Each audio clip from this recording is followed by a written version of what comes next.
दोस्तों, बहुत समय पहले की बात है। किसी नगर में एक युवक रहा करता था। वह युवक बहुत ही शर्मीला था। वह इतना शर्मीला था कि जब भी उसके सामने कोई नया व्यक्ति आ खड़ा होता तो वह उससे बात तक नहीं करता था। यहाँ तक कि जिन्हें वह जानता था, पहचानता था, उनसे भी बात करने में उसे बहुत शर्म आया करती थी। वह उनसे भी ठीक से बात नहीं कर पाता था और अपनी समस्या के कारण वह खुद ही बहुत परेशान रहता था, क्योंकि वह अपने जीवन में कुछ कर ही नहीं पा रहा था। धीरे धीरे समय बीतता गया और समय बीतने के साथ साथ उस युवक की शर्म आने की आदत भी बढ़ती चली गई, जिस कारण वह अत्यधिक निराश रहने लगा, परेशान रहने लगा, चिंतित रहने लगा। उसे यह समझ नहीं आ रहा था कि वह अपनी इस समस्या से किस तरह से छुटकारा पाए। उसके घर वाले भी अब उसकी इस समस्या को लेकर बहुत चिंतित रहने लगे थे। वे सोचते थे इसका क्या होगा, यह अपने जीवन में कुछ कर पाएगा भी या नहीं। जब भी वह कहीं पर काम के लिए जाता तो लोग उसके इस सीधेपन का फायदा उठाते, उसे परेशान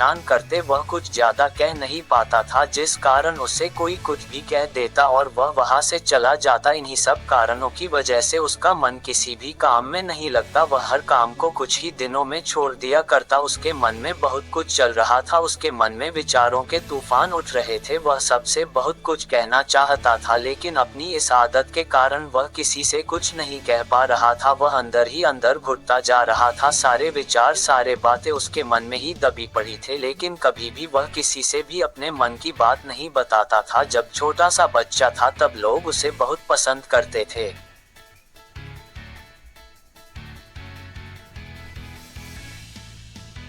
उसकी इस आदत को भी लोग बहुत सराहते थे, लेकिन इसी आदत की वजह से जब वह बड़ा हो गया, युवा हो गया, तो इसी आदत के कारण उसे अपना जीवन जीने में भी अत्यधिक परेशानियां उठानी पड़ रही थी। और वह युवक भी अपनी इस गलती के कारण बहुत परेशान रहता, अपनी इस एक आदत से छुटकारा पाना चाहता था। वह चाहता था कि वह लोगों से अपने मन की बात खुलकर कह पाए। वह जो कुछ करना चाहता है, जो कुछ कहना चाहता है, वह सबसे वह खुलकर कह सके, कर सके। लेकिन जब भी कोई दूसरा उसके सामने आता तो उसकी जुबान मानो खुलती ही नहीं। यहाँ तक कि वह अपने माता पिता के सामने भी ठीक से बात नहीं कर पाता था। केवल उसके कुछ मित्र थे जिससे वह अपने मन की बात कर पाता था। जब भी वह किसी बात का जवाब देता तो लोग उसकी हंसी उड़ाते, उसका मजाक बनाते। लोग कहते कि आज तो तेरे मुंह में भी जवान आ गई है। ये समस्या दिन पर दिन बढ़ती चली जा रही थी और इस समस्या के कारण अब उसके पिता भी अत्यधिक चिंतित रहने लगे थे। वह चाहते थे कि उनका बेटा भी दूसरों के सामने अपने मन की बात रख सके, लेकिन एक दिन जब अपने उस बेटे को दूसरों के सामने शर्मिंदा होता हुआ देख रहे थे, तभी उन्हें बहुत क्रोध आया और वह अपने बेटे को खरी खोटी सुनाने लगे। उन्होंने उसे इतना डांट दिया कि वह युवा लड़का अत्यधिक क्रोधित हो गया और वहां से बिना कुछ कहे वह वहां से चला गया। शाम हो चुकी थी और अब तक उनका बेटा घर नहीं लौटा था। माता और पिता दोनों बड़े ही चिंतित थे। वह अपने बेटे को वापस घर पर देखना चाहते थे,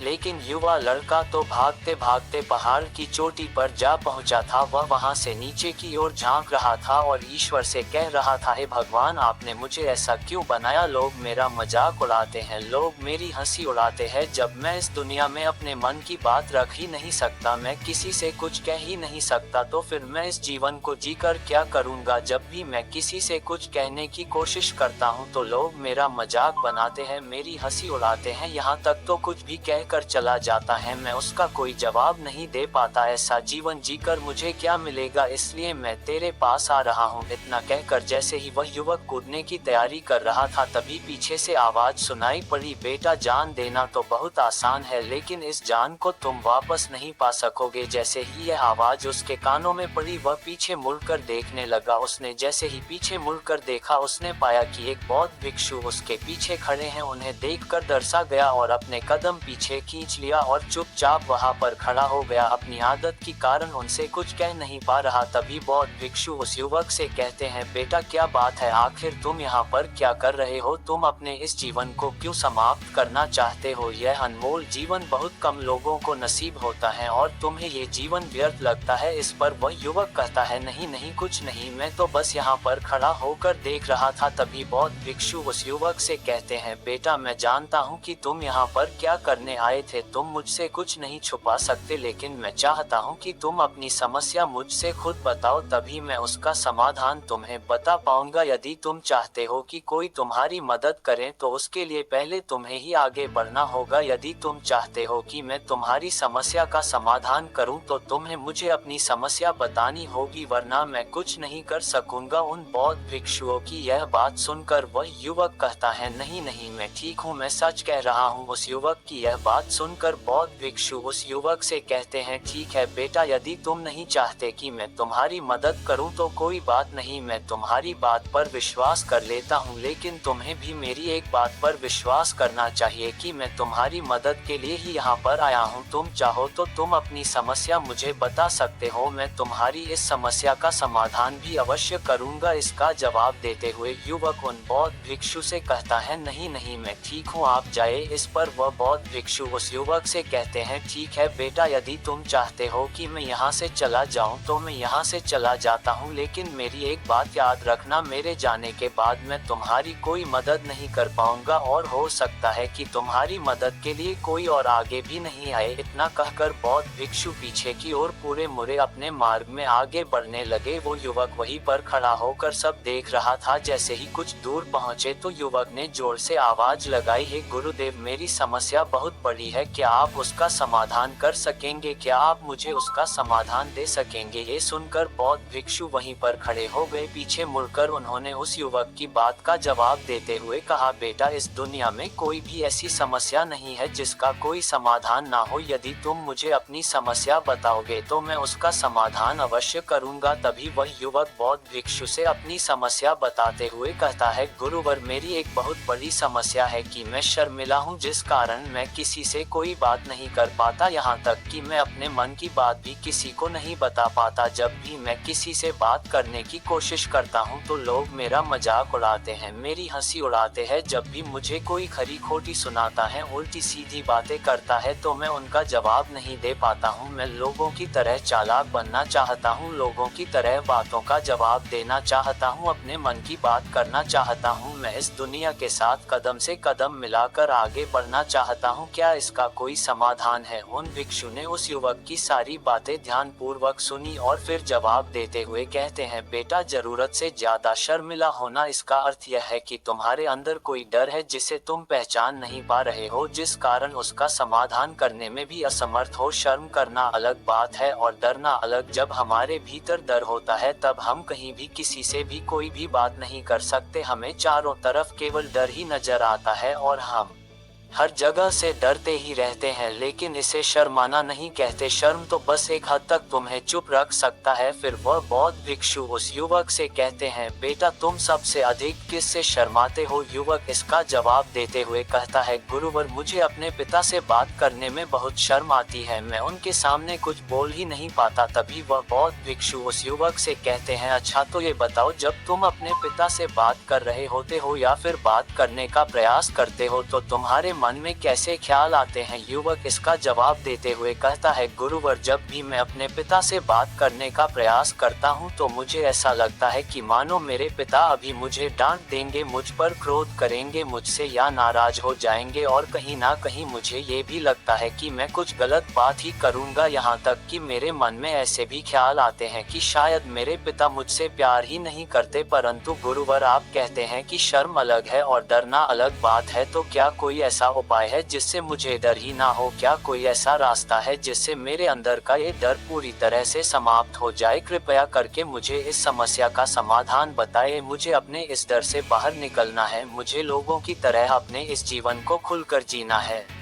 उस युवक की यह सारी बातें सुनकर बौद्ध भिक्षु उस युवक से कहते हैं, जाओ और अपने पिता से कहो कि मुझे कुछ काम करना है और उसके लिए मुझे आपसे कुछ धन चाहिए। यदि तुम उनसे धन मांगने में कामयाब हो गए तो मैं तुम्हें तुम्हारी समस्या का समाधान अवश्य बताऊंगा। वह युवक काफी घबरा गया। उसने उन गुरुवर से कहा, हे गुरुवर, मुझे ये कार्य न दीजिए, मैं उनसे कुछ नहीं कह पाता, उनके सामने तो मेरी बोलती तक बंद हो जाती है, मैं उनसे धन भला कैसे मांगूंगा? ये बात सुनकर बौद्ध भिक्षु उस युवक से कहते हैं, तब तो तुम्हारी समस्या का कोई भी समाधान नहीं है और ना ही तुम अपने जीवन को खुलकर जी पाओगे। यह बात सुनकर युवक उन भिक्षु से कहता है, गुरुवर ऐसा ना कहे, कृपा करके मुझे कोई और कार्य बताए, कोई ऐसा कार्य जिससे मेरे अंदर का डर पूरी तरह से समाप्त हो जाए, कोई ऐसा समाधान बताए। इसका जवाब देते हुए वह बौद्ध भिक्षु उस युवक से कहते हैं, बेटा यदि तुम्हें अपने अंदर के डर को समाप्त करना है तो पहले तुम्हें मेरा ये कार्य करना होगा जो मैंने तुम्हें कहा है। वह युवक घबरा कर काफी देर सोच विचार करने के बाद उन गुरुवर से कहता है, ठीक है, यदि आप चाहते हैं कि मैं इस कार्य को करूं तो मैं इसे करने का पूरा प्रयास करूंगा। इतना कहकर वह युवक अपने घर लौट जाता है। उसे देखकर माता पिता बहुत खुश हो जाते हैं। वह युवक अपने पिता से डरते डरते कहता है, पिताजी मुझे आपसे कुछ बात करनी है। इस पर उसके पिता कहते हैं, बोलो क्या बात है। युवक आगे कहता है, पिताजी मैं कुछ काम करना चाहता हूं और उसके लिए मुझे आपसे कुछ धन चाहिए, क्या आप मुझे कुछ धन दे सकते हैं। इतना सुनकर उस युवक के पिता ने उसकी ओर ध्यान से देखा। काफी देर देखने के बाद वह खुशी से झूम उठे और तुरंत ही उन्होंने कुछ धन अपने पुत्र के हाथों पर रख दिया और कहने लगे, बेटा इतना धन काफी है कि तुम्हें और चाहिए। इसके जवाब में वह युवक अपने पिता से कहता है, नहीं नहीं पिताजी इतना काफी है, मैं इतने से काम चला लूंगा। वह युवक उस धन को लेकर तुरंत दौड़ा दौड़ा उन बौद्ध भिक्षु के पास लौट आया और जो धन उसने अपने हाथों में ले रखा था उसे दिखाते हुए वह कहता है, गुरुवर जैसे आपने कहा था मैं धन लेकर आपके पास आ चुका हूँ। मैंने अपने पिता से धन मांग लिया हूँ, अब मुझे आप मेरी समस्या का समाधान बताओ। तभी बौद्ध भिक्षु उस युवक से कहते हैं, अरे इतनी जल्दी क्या है, अभी तो तुम्हें मेरे लिए एक और काम करना है, तभी मैं तुम्हें तुम्हारी समस्या का समाधान अवश्य बताऊंगा और यदि तुम मेरे लिए इस कार्य को नहीं पूरा कर सके तो मैं तुम्हें कभी भी तुम्हारी समस्या का समाधान नहीं बताने वाला हूं। तभी युवक उन बौद्ध भिक्षु से कहता है, हे गुरुवर मैंने आपके लिए एक काम किया है, अभी आप मुझे एक और काम करने के लिए कह रहे हैं। तभी बौद्ध भिक्षु उस युवक से कहते हैं, हाँ तुम्हें मेरे लिए एक और काम करना ही होगा। वह युवक एक बार फिर से काफी देर सोच विचार कर उन बौद्ध भिक्षु से कहता है, अच्छा ठीक है बताए अब मुझे क्या करना है। इसके जवाब में बौद्ध भिक्षु उस युवक से कहते हैं, जाओ ये धन जो तुमने अपने पिता से मांग कर लाया है इस धन को वापस अपने पिता को लौटा दो और साथ साथ यह भी कहना कि पिताजी मैं अभी काम नहीं करना चाहता, लेकिन जब समय आएगा तो मैं ये धन वापस ले लूंगा और उससे अपना काम पूरा करूंगा। ये बात सुनकर युवक एक बार फिर से ऊपर से नीचे तक पूरी तरह से कांप गया और कहने लगा, गुरुवर आप मुझे कोई और काम सौंप दीजिए, मैं उसे जरूर करूंगा, लेकिन अब यदि मैं धन लेकर उनके पास वापस गया तो वह क्या सोचेंगे मेरे बारे में, मैं तो शर्मिंदा हो जाऊंगा उनके सामने, इसलिए गुरुवर कृपया करके मुझे कोई और काम दे। तभी बौद्ध भिक्षु उस युवक से कहते हैं, बेटा जो काम मैंने तुम्हें सौंपा है तुम्हें उसी कार्य को पूरा करना है, अन्यथा तुम्हारी समस्या का समाधान मैं तुम्हें नहीं बताने वाला। काफी देर सोच विचार करने के बाद वह उन बौद्ध भिक्षु से कहता है, ठीक है गुरुवर मैं वापस जाता हूँ और यह धन लौट आकर मैं अभी आता हूँ। वह तुरंत दौड़ा दौड़ा अपने पिता के पास वापस लौटा। उसने अपने पिता से कहा, पिताजी मैं ये धन अभी नहीं लेना चाहता, अभी यह धन आप मुझसे वापस ले लीजिए, जब मुझे कोई काम पड़ेगा तो मैं ये धन आपसे वापस ले लूंगा। उसके पिता ने उस युवक की तरफ घूर घूर कर काफी देर तक देखा और फिर मुस्कुराते हुए कहने लगे, बेटा मैं समझता हूँ कि किसी भी काम को शुरू करने से पहले हमें उसके बारे में जानकारी इकट्ठा करनी चाहिए, उसके बारे में समझना जरूरी है, कब क्या कैसे और कब तक करना है इसके बारे में भी हमें जानकारी लेनी जरूरी है। कोई भी काम ऐसे ही नहीं शुरू किया जा सकता, उसमें हम सफल होंगे या फिर नहीं इसका भी अनुमान हमें लगाना पड़ता है और जब हम इन सभी के बारे में सही जानकारी प्राप्त कर लेते हैं तभी हमें धन लगाना चाहिए। मुझे बहुत खुशी है कि तुमने ये सही निर्णय लिया है। जब तुम्हें ये समझ में आ जाए कि जो कार्य तुम करने जा रहे हो वह तुम्हारे लिए उचित है तब तुम चाहो तो मैं तुम्हें ये धन वापस लौटा दूंगा। युवक अपने पिता से यह सारी बातें सुनकर मन ही मन वह बहुत प्रसन्न था। उसने ये तो उम्मीद तक नहीं की थी कि उसके पिता हंसकर उसे सारी बातें समझाएंगे। वह मन ही मन सोच ही रहा था कि तभी उसके पिताजी उसके और करीब आए और अपनी उस युवा बेटे को गले से लगा लिया। उसके पिता ने उस युवक को गले से लगाया, उसको बहुत अच्छा महसूस हुआ, उसका आत्मविश्वास उसका हौसला और बढ़ता गया। उसके बाद युवक वापस उन गुरुवर के पास लौटा लौटा और कहने लगा, गुरुवर जैसा आपने कहा था मैंने बिल्कुल वैसा ही किया है, मैंने धन अपने पिता को वापस कर दिया है, अब तो कृपया करके मुझे मेरी समस्या का समाधान बता दीजिए। तभी बौद्ध भिक्षु उस युवक की तरफ देखकर मुस्कुराते हैं और उस युवक से कहते हैं, बेटा इतनी जल्दी क्या है, अभी तो तुम्हें एक और काम करना ही पड़ेगा। वह युवक कहता है, महाराज आप आखिर बार बार इस तरह से काम क्यों करवा रहे हैं, क्या आपके पास मेरी समस्या का कोई समाधान नहीं है, कहीं आप मुझे बेवकूफ तो नहीं बना रहे, जिस तरह से लोग मुझे बेवकूफ बनाते हैं क्या आप भी मेरे साथ वही तो नहीं कर रहे हैं।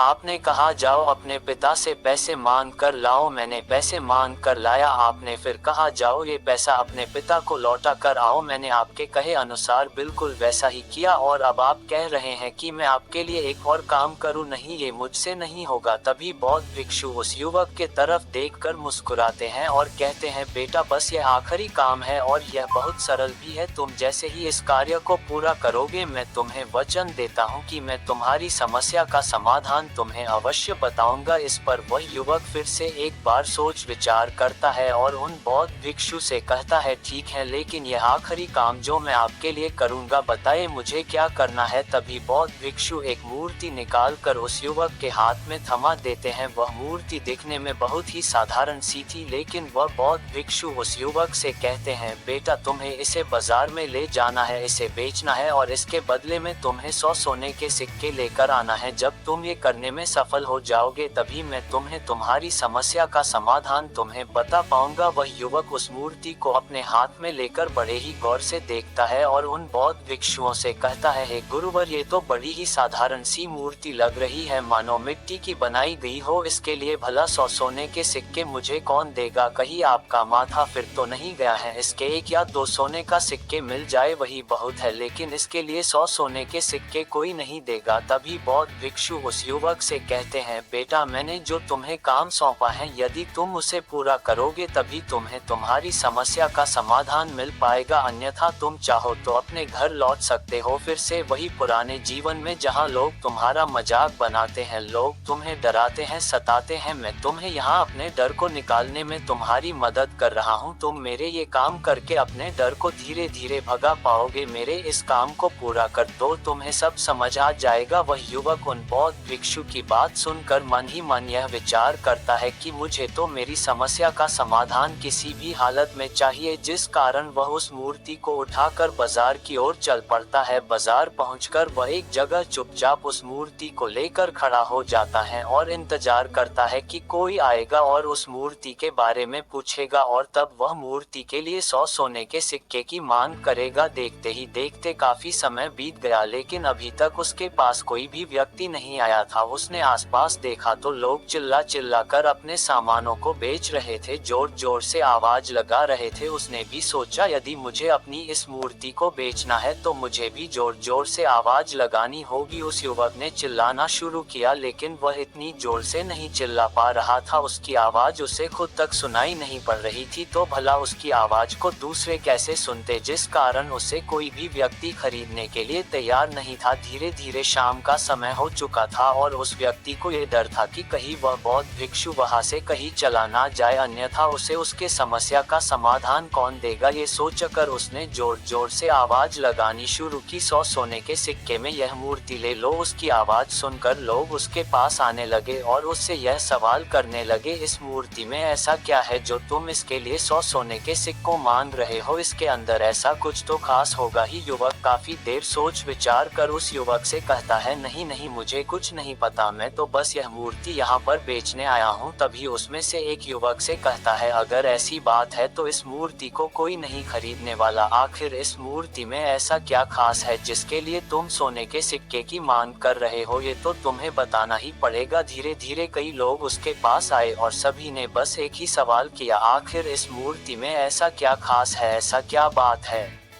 जिसके लिए तुम सोने के सिक्के की मांग कर रहे हो। उस युवक से बातचीत की, उन्हें समझाने की कोशिश की, कई प्रयत्न किए, लेकिन कोई भी उस मूर्ति को 100 सोने के सिक्के देकर खरीदने के लिए तैयार नहीं था। वह निराश हो गया, उसे कुछ समझ नहीं आ रहा था कि वह क्या करे। तभी बाजार में उसने देखा कि कुछ लोग अपने सामानों की खासियत बता रहे हैं, उसे बेचने के लिए उसकी खास खास बातों के बारे में लोगों को समझा रहे हैं। ये देखकर उसने भी सोचा कि मुझे भी इस मूर्ति की कुछ खासियत लोगों को बतानी होगी। उसने फिर एक बार लोगों को आवाज लगानी शुरू की, समस्या का समाधान निकालने वाली मेरी गुरु की इकलौती मूर्ति, जो इस दुनिया में केवल एक ही है, जिसके पास भी यह मूर्ति होगी उसके घर में कोई समस्या नहीं होगी। यह मूर्ति उस समस्या का समाधान तुम्हें अवश्य बताएगी। यह सुनकर लोग उसके पास पहुंचने लगे और उसे यह सवाल करने लगे, क्या सच में यह मूर्ति जिसके पास होगी उसके पास कोई समस्या नहीं होगी? क्या सच में ये सभी समस्याओं का समाधान करती हैं? इसका जवाब देते हुए युवक कहता है, हाँ, सभी समस्याओं का समाधान कर देती हैं। यदि आप इस मूर्ति को ले जाते हैं तो आपके घर में कोई भी समस्या होगी तो उसका समाधान यह आपको अवश्य बताएगी। चाहे कोई भी समस्या हो, कैसी भी समस्या हो, कैसी भी परिस्थिति हो, आपको इसका समाधान अवश्य मिलेगा। इतना सुनने के बाद अब वही एक मूर्ति सबको चाहिए थी। उस मूर्ति के दाम लगाने लगे, कोई उसे 200 सोने के सिक्के तो कोई 400, कोई 600, कोई 1000 सोने के सिक्के देने के लिए तैयार था। उस मूर्ति की कीमत लगातार बढ़ती जा रही थी। जैसे जैसे लोगों को पता चला जा रहा था कि यह मूर्ति लोगों की समस्या का समाधान करती है, लोग उसे किसी भी कीमत पर खरीदने के लिए तैयार हो गए थे। अब वह युवक की आत्मविश्वास के साथ और जोर से चिल्ला रहा था, लोगों को उस मूर्ति के बारे में समझा रहा था, बता रहा था। अब उसके मन में कोई डर नहीं था, वह लोगों को उस मूर्ति के बारे में पूरे आत्मविश्वास के साथ बिना घबराए उस मूर्ति की खासियत बताने में लगा हुआ था, जिस कारण लोग उस पर भरोसा कर रहे थे और वह भरोसा लोगों की नजरों में नजर भी आ रहा था। जैसे जैसे अंधेरा होता गया लेकिन लोगों की भीड़ मानो कम होने का नाम ही नहीं ले रही थी। लोग उस मूर्ति को खरीदना चाहते थे। उसी वक्त उसने जोर से आवाज लगाई कि मुझे क्षमा करें, ये मेरे गुरु की मूर्ति है और मैं इसे बेचना नहीं चाहता। इतना कहकर वह युवक उस मूर्ति को लेकर वापस खाली हाथ लौट आया और उन गुरुवर के पास पहुंचा और उन गुरुवर से कहने लगा, हे गुरुदेव, आपका बहुत बहुत धन्यवाद। इस मूर्ति ने मेरी समस्या का समाधान कर दिया। मुझे समझ में आ गया कि मेरी क्या समस्या थी। हालांकि मैं इस मूर्ति को बेचकर सोने की सिक्के आपके लिए नहीं ला पाया, लेकिन मुझे मेरी समस्या का समाधान अवश्य मिल गया। आपका बहुत बहुत धन्यवाद। इस बात को सुनकर बौद्ध भिक्षु उस युवक से कहते हैं, बेटा, मैंने तुम्हारी समस्या का समाधान नहीं किया है, तुमने तो खुद ही अपनी समस्या का समाधान किया। अपनी समस्या तुमने खुद ही सुलझाई है। तुम्हारे मन में हजारों सवाल थे, मैं ये करूँगा तो लोग क्या कहेंगे, मेरे बारे में क्या सोचेंगे, यदि मैं अपना मुंह खोलूंगा तो लोग हम पर हंसेंगे, यदि मैंने मुंह खोला तो कुछ गलत ही करूंगा। ऐसे कई सारे विचार तुम्हारे मन में थे, ऐसे कई सारे डर तुमने अपने मन में पाल रखे थे। लेकिन जब इस मूर्ति के बेचने के दौरान तुमने उन हजारों लोगों का सामना किया, उनके सामने खुलकर अपनी बात रखी, उनके सामने खुलकर वह कहा जो तुम्हें कहना था, तो तुम्हारे मन का डर खुद समाप्त हो गया। जिसे तुम शर्माना कहते थे वह अपने आप ही तुम्हारे भीतर से गायब हो गया। युवक अपनी गुरु की यह बात सुनकर अपने गुरुवर से कहता है, गुरुवर, आप सही कहते हैं, आपने आज मेरे मन में वो विश्वास जगा दिया है,